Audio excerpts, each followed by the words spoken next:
नमस्कार, stock ideas YouTube च्यानलमा यहाँलाई हार्दिक स्वागत छ। आजको बसाइमा रहेर हामीले कुन कम्पनीको शेयर म्युचुअल फन्डहरूले राम्रो मात्रामा होल्ड गरेका छन् भन्ने बारेमा जान्नेछौँ। किन जान्नेछौँ भने म्युचुअल फन्डहरूमा राम्रा विशेषज्ञहरू राखिएको हुन्छ, राम्रो अनुभव भएका, ज्ञान भएका। ती विशेषज्ञहरूले चाहिँ एनालाइसिस गरेर यो आर्थिक वर्षमा कुन कम्पनीहरू होल्ड गरियो भने हामीले मुनाफा बाड्न सक्छौँ भन्ने तरिकाले एउटा एनालाइसिस गरेर मात्रै कम्पनीहरू होल्ड गरेका हुन्छन्। र हामीले म्युचुअल फन्डहरूले होल्ड गरेका कम्पनीहरूको एनालाइसिस गरेर मतलब उनीहरूको होल्डिङ हेरेर पनि हामीले नाफा कमाउन सक्छौँ, किनभने उनीहरूको होल्डिङ अनुसार हामीले पनि आफ्नो लगानी रणनीति परिवर्तन गर्न सक्छौँ। हामीले होल्ड गरिरहेको कम्पनी गलत छ कि सही छ भन्ने कुरा पनि एउटा चाहिँ मोटामोटी अनुमान गर्न सक्छौँ। र खास गरी उनीहरूले होल्डिङ गरिरहेका छन् भने त्यो कम्पनी स्ट्रङ छ अथवा यो आर्थिक वर्षमा राम्रो मुनाफा दिन्छ भन्ने कुराको धेर थोर अनुमान चाहिँ हामी सजिलै गर्न सक्छौँ। यो विगतका वर्षहरूमा पनि म्युचुअल फन्डहरूको होल्डिङ हेर्नुस् र उनीहरूले अन्तिममा दिएको मुनाफा हेर्नुस् हैन, यो चाहिँ 100 मा 90% चाहिँ लगभग मिल्न गएको मैले पाएको छु। यसर्थ आज हामीले चाहिँ म्युचुअल फन्डको होल्डिङ हेर्नेछौँ। र सोभन्दा पहिले मैले साथीहरूलाई विशेष अनुरोध के गरेँ भने हाम्रो च्यानललाई अहिलेसम्म पनि सब्स्क्राइब गर्नुभएको छैन भने कृपया युट्युबमा गएर @7stock idea जानेर सर्च गर्नुभयो भने यो लोगो भएको हाम्रो च्यानल खुल्छ र यसलाई सब्स्क्राइब गरी नजिकै रहेको यो बेल आइकन दबाएर अल भन्ने अप्सन आउँछ, त्यसमा क्लिक गर्नुभयो भने तपाईहरुलाई हामीले भिडियो राख्न साथ नोटिफिकेसन प्राप्त हुन सुरु गर्छ। त्यसले चाहिँ शेयर बजार सम्बन्धी लेटेस्ट अपडेट अथवा हामीले राख्न साथ तपाईले प्राप्त गर्नुहुन्छ। अब लागौं आजको जानकारीतर्फ। त्यसको लागि मैले हजुरहरुलाई नेप्से अल्फातिर लैजान चाहन्छु। यो कसरी गर्ने, कसरी हेर्ने भन्ने पनि तपाईहरु सिक्न सक्नुहुन्छ आजको भिडियोबाट। nepsealpha.com मा जान सक्छौं।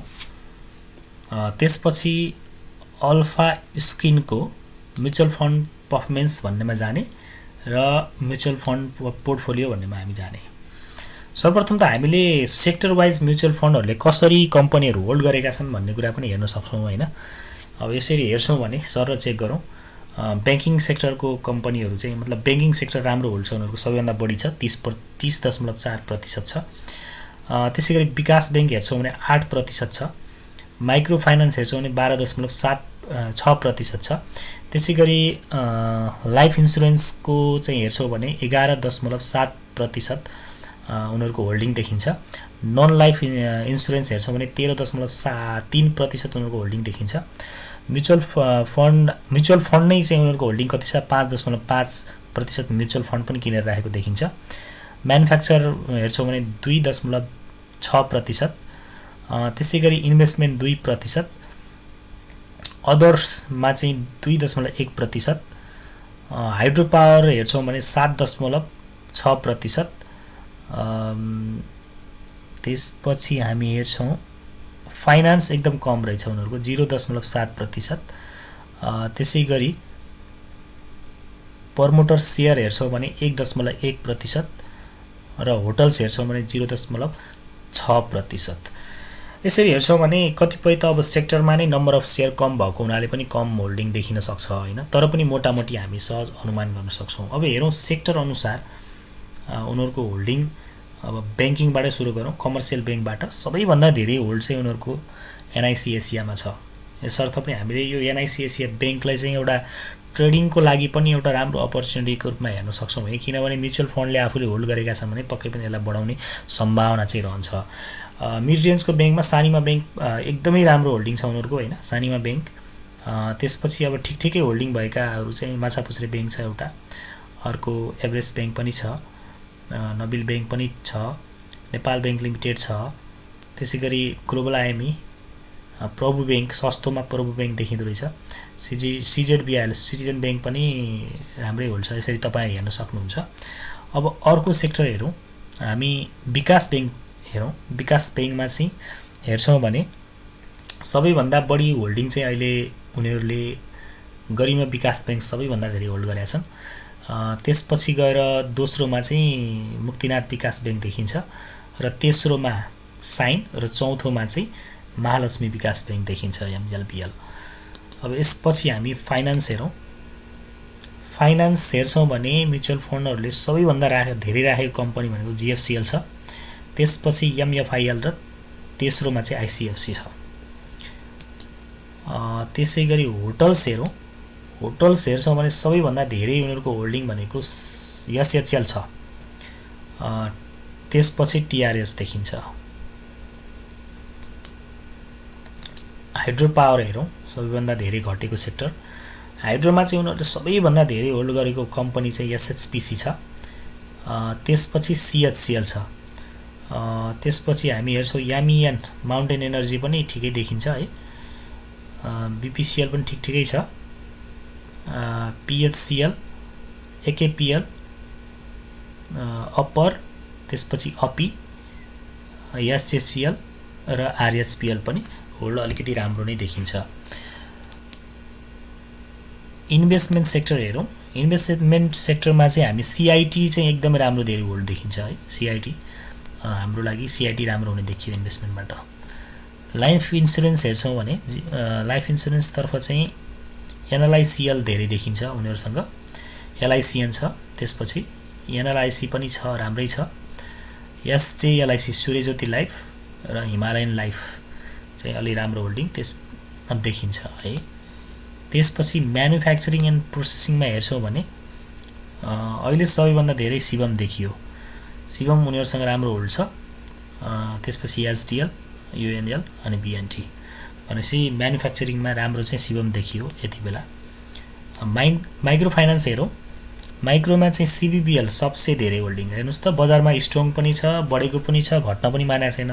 केही न केही लजिक त हुन्छ नि त, किनभने म्युचुअल फन्डले धेरै होल्ड गरेर राखिरहेछन् होइन। SKBBL पनि छ, त्यसपछि अर्को RMDC चाहिँ यो अहिले मर्ज भएर SKBBL भइसकेको छ होइन। त्यो हिसाबमा चाहिँ SKBBL नै भनौँ न। SKBBL र CBBL चाहिँ माइक्रोमा राम्रो देखियो। त्यसपछि हामी हेर्छौँ नन लाइफतिर हेरौँ। नन लाइफलाई हेर्नुहोस्, NIL यो म्युचुअल फन्डले होल्ड गरेको कम्पनी यदि तपाईँ स्टडी गर्नुहुन्छ भने फन्डामेन्टल्ली पनि प्रायः जसो राम्रो पाउनुहुन्छ। केही न केही लजिक नभइकन उनीहरूले होल्ड गरेको हुँदैन, कि फन्डामेन्टली स्ट्रङ हुन्छ कि भने सप्लाई कम भएर यो ट्रेडिङ अपर्च्युनिटी हुनसक्छ। केही न केही कारण नभइकन उनीहरूले धेरै होल्ड गर्दैनन्। त्यसको पछाडि चाहिँ पक्कै पनि केही रिजन हुन्छ। त्यो रिजन चाहिँ हामीले पत्ता लगाउन सकिन्छ यदि अध्ययन गर्ने हो भने। SPIL राम्रो होल्डिङ छ र IGI पनि। जस्तो NIL हेर्नुहुन्छ भने फन्डामेन्टली स्ट्रङ छ, SPIL पनि फन्डामेन्टली स्ट्रङ छ, IGI पनि स्ट्रङ नभएको त होइन, तर यो चाहिँ के छ भन्दाखेरि IGI चाहिँ सस्तो भएको छ कि एकदम धेरै घटेको छ। त्यो हिसाबमा सस्तो भएको हुनाले बढ्ने सम्भावना, बढ्दाखेरि यो धेरै बढ्ने सम्भावना रहन्छ। यसरी पनि यसको होल्ड गरेको हुनसक्छ। NLG पनि छ। त्यसै गरी अब हामी हेर्छौँ भने लगभग हामी सबै सेक्टर ट्रेडिङ्स हेरौँ एकचोटि लास्टमा। BBC र STC मात्रै दुईवटा कम्पनी छ, यसमा BBC अलिकति बढी होल्ड देखिन्छ। पक्कै पनि यो तपाईँहरूलाई आजको भिडियो एउटा लाभदायी भयो होला भन्ने मेरो अपेक्षा छ। यसरी पनि तपाईँहरूले म्युचुअल फन्डले गरेको होल्डको आधारमा पनि आफ्नो पोर्टफोलियो म्यानेजमेन्ट गर्न सकिन्छ, कुन कम्पनीमा चाहिँ जाने भनेर एउटा डिसिजन लिन सकिन्छ होइन। इन्भेस्टमेन्ट गर्दैछौँ भने पनि म्युचुअल फन्डले धेरै होल्ड गरेको कम्पनी ठ्याक्कै किन्नै पर्छ भन्ने त छैन, तर उनीहरूले धेरै होल्ड गरेको कम्पनीहरूमध्ये टप 4-5 कम्पनी उठाएर त्यसको बारेमा स्टडी गर्यो भने कुनमा चाहिँ लगानी गर्दा फाइदा हुन्छ भने हामी चाहिँ पत्ता लगाउन केही सहज हुन्छ।